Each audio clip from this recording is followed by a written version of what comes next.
Bapak Ibu, saudara kasih dalam Tuhan. Haleluya, kita bersyukur kita sudah melewati hari ini dengan baik. Hari kedua dalam bulan September ini, di hari Selasa.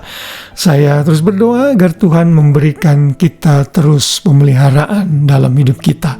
Sekali lagi, kalau saudara diberkati dengan renungan ini, silakan bagikan kepada orang lain dan subscribe kepada channel GB Immanuel sehingga saudara tidak miss mengenai update pelayanan kami, tentunya juga renungan harian yang saudara bisa nikmati setiap harinya. Sebelum kita tidur, ada baiknya kita selalu mengisi hati dan pikiran kita dengan firman Tuhan yang sanggup mengubahkan hidup kita.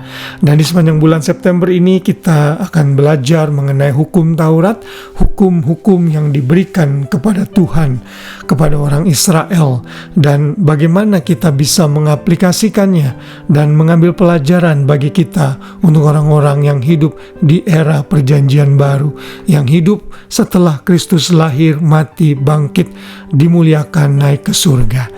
Saudara, hari ini kita belajar dengan judul Hukum Taurat diberikan melalui Musa. Kita akan membaca dalam ayat hafalan kita hari ini yang diambil dari Yohanes 1 ayat 17. Ayat ini berkata demikian, sebab hukum Taurat diberikan oleh Musa, tetapi kasih karunia dan kebenaran datang oleh Yesus Kristus.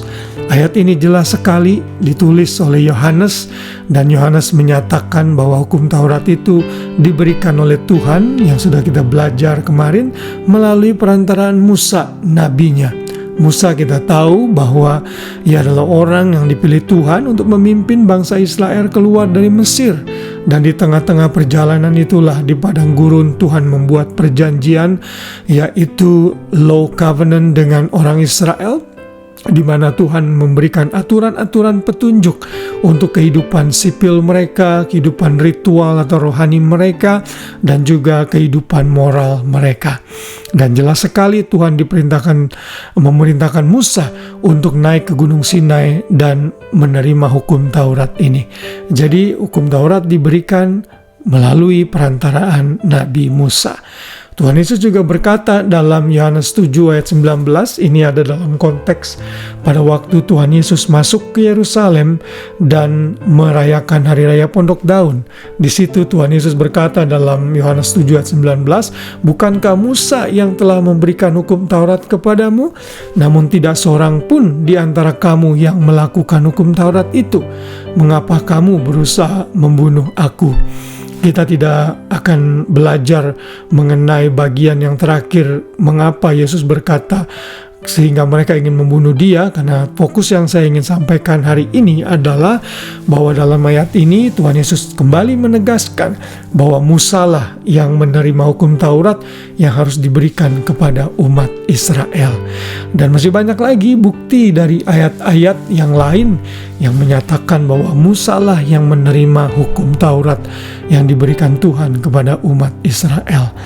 Dan di dalam perjanjian baru, Rasul Paulus menulis satu hal yang sangat penting untuk kita bisa mengerti, yaitu di dalam 2 Korintus 3, di mana Paulus membandingkan pelayanan yang ia lakukan, yaitu dalam pelayanan perjanjian baru, di mana Kristus setelah mati bangkit naik ke surga, dibandingkan dengan Musa yang pada waktu itu menerima hukum Taurat.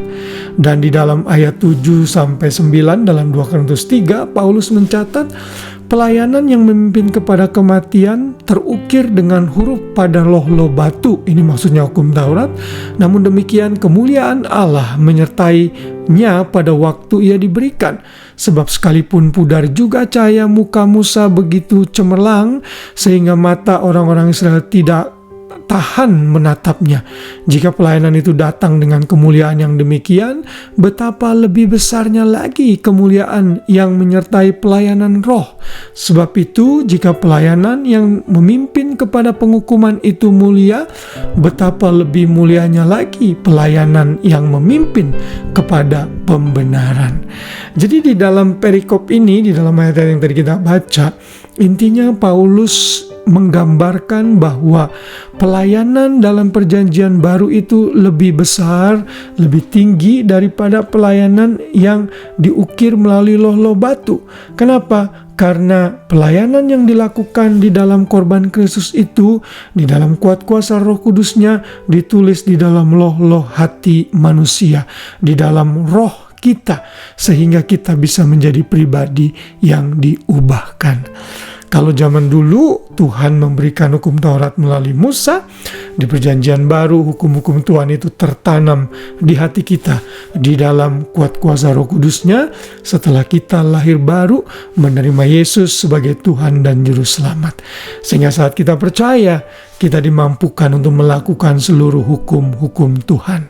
Setelah lahir baru, kita tidak boleh menolak hukum Taurat, karena itu bersifat kekal. Hukum moral harus tetap kita lakukan, karena Tuhan banyak mengulang kembali hukum-hukum Taurat ini di dalam perjanjian baru, sehingga kita bisa menjadi pribadi yang lebih baik lagi.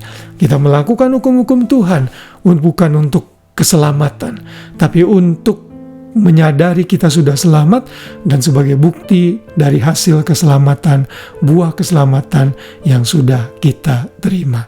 Kiranya firman Tuhan ini mengingatkan kita semua betapa mulianya hukum-hukum Tuhan yang harus kita taati di dalam kehidupan kita yang hidup di bawah kasih karunia Tuhan.